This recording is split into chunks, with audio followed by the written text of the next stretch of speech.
Assalamualaikum warahmatullahi wabarakatuh. PKN kami yang berjudul Pengembangan Media Maba Lembaga Anak Tunalaras Panti Asuhan Putri Nur Hidayat dan Lor Semarang. Dengan anggota saya sendiri Novita dan ada Ayu Lestari, Nosivelila, Fema Andriani Ngerum, dan Catur Indriani. Latar belakang dari penelitian kami yaitu metode pembelajaran untuk anak tunalaras dengan menggunakan aplikasi Maba Lembaga, yaitu menulis, membaca dengan huruf dan angka. Tujuan dan manfaat riset. Tujuan khusus riset pada penelitian ini adalah untuk mengetahui bagaimana cara anak tunalaras dapat membaca dengan baik melalui media Maba Lembaga dengan pengenalan huruf dan angka pada anak. Manfaat: peningkatan kemampuan membaca, memahami teks, dan keterampilan berbahasa serta komunikasi. Riset ini juga mengembangkan kreativitas, imajinasi, dan kepercayaan diri, serta mengurangi stres dan kesulitan membaca. Selain itu, riset ini membangun kesadaran masyarakat tentang tunalaras, mengurangi stigma, dan meningkatkan partisipasi orang tua dalam pendidikan anak. Dengan demikian, riset ini memberikan kontribusi signifikan dalam peningkatan kualitas pendidikan anak tunalaras dan membangun masyarakat yang lebih inklusif. Keutamaan riset dan temuan yang ditargetkan. Keutamaannya yaitu memahami bahwa anak tunalaras di panti asuhan adalah anak yang perlu diayomi serta dilindungi sehingga dapat terhindar dari gangguan baik dari segi emosi. Apabila hal tersebut tidak diberikan preventif penanganan sejak sekarang, maka dapat memberikan dampak yang buruk bagi kehidupan. Penelitian ini berfokus pada inovasi metode aplikasi Maba Lembaga dan diharapkan mampu mengingatkan konsentrasi pada pembelajaran membaca pada anak panti asuhan. Temuan: sebagai metode preventif ini untuk membantu memberikan dampak positif pada anak panti asuhan. Inovasi terbaru dari penggunaan metode aplikasi Maba Lembaga di mana anak tunalaras akan dilatih kemampuan membaca yang berkonsentrasi.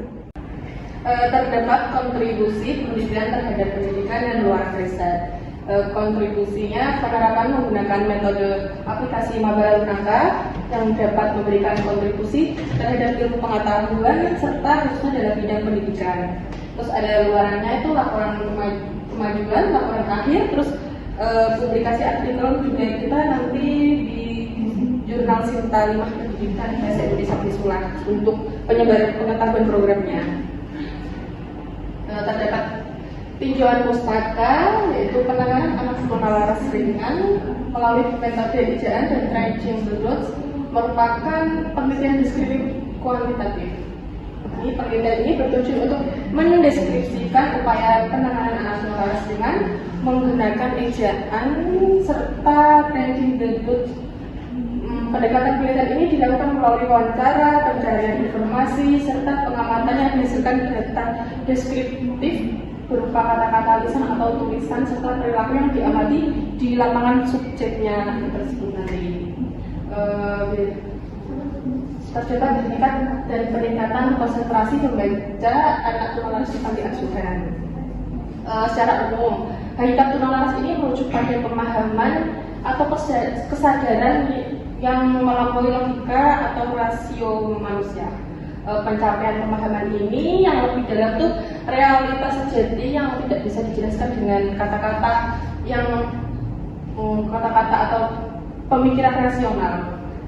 Biasanya dikursuskan spiritual yang mengajak individu atau mengenali kebenaran yang lebih tinggi melalui pengalaman mistis atau pencerahan batin dalam konteks yang lebih luasnya. Terus ada peningkatan konsentrasi membaca anak tunalaras panti asuhan, meningkatkan konsentrasi membaca pada anak tunalaras ini kita mengambilnya di panti asuhan Al-Huda dan Lor Semarang. Kita menemukan pendekatan yang holistik dan penuh perhatian. Langkah pertamanya itu kita nanti akan menciptakan lingkungan yang mendukung seperti ruang yang tenang, cahaya yang baik, serta tempat yang nyaman untuk membaca. Soalnya kita fokus utamanya nanti membaca. Pemilihan bahan bacaan yang sesuai dengan usia minat minat, maksudnya sesuai dengan kelasnya itu tadi. Terus kita juga membeli, mungkin nanti menyediakan buku bergambar atau buku interaksi, sehingga kita nanti dapat meningkatkan ketertarikan mereka untuk membaca dan mengasuh pola anak tunalaras tersebut. Selanjutnya yaitu subjek riset dan teknik pengumpulan data. Subjek riset ini adalah anak panti asuhan Putri Nurhidayah Dembelor Semarang. Subjek riset ini menjadi fokus utama dalam metode penelitian ini. Penulis bermuatan Mabel Rangka dengan melibatkan anak panti asuhan Putri Nurhidayah Dembelor Semarang.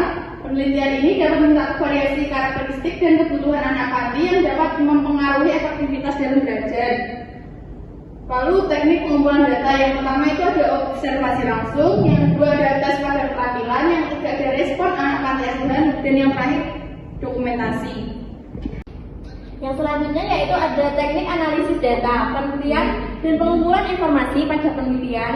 Ini dimulai dengan produk etnobotani yang dapat dikembangkan melalui metode R&D, meliputi media pembelajaran, modul, atau bahan materi pembelajaran, program dan rencana pembelajaran, dan instrumen penelitian pembelajaran.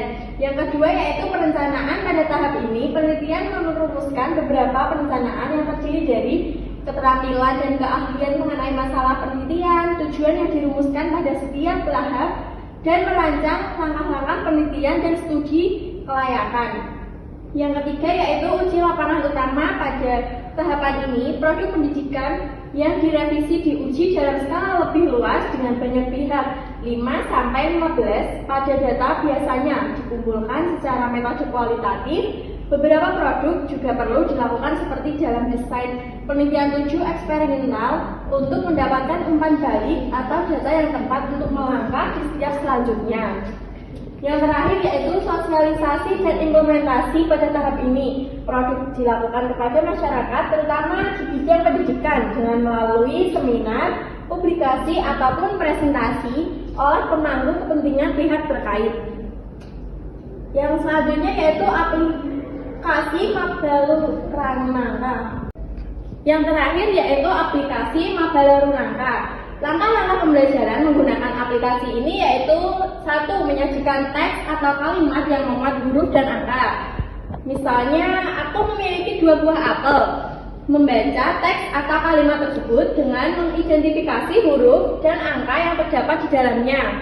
Yang kedua yaitu memahami makna teks atau kalimat tersebut dengan memperhatikan hubungan antara huruf dan angka. Melatih mengidentifikasi angka dan huruf dalam teks atau kalimat yang kompleks. Yang terakhir yaitu mempraktikkan membaca teks atau kalimat yang memuat huruf dan angka secara cepat dan lancar. Sekian dari kami, terima kasih.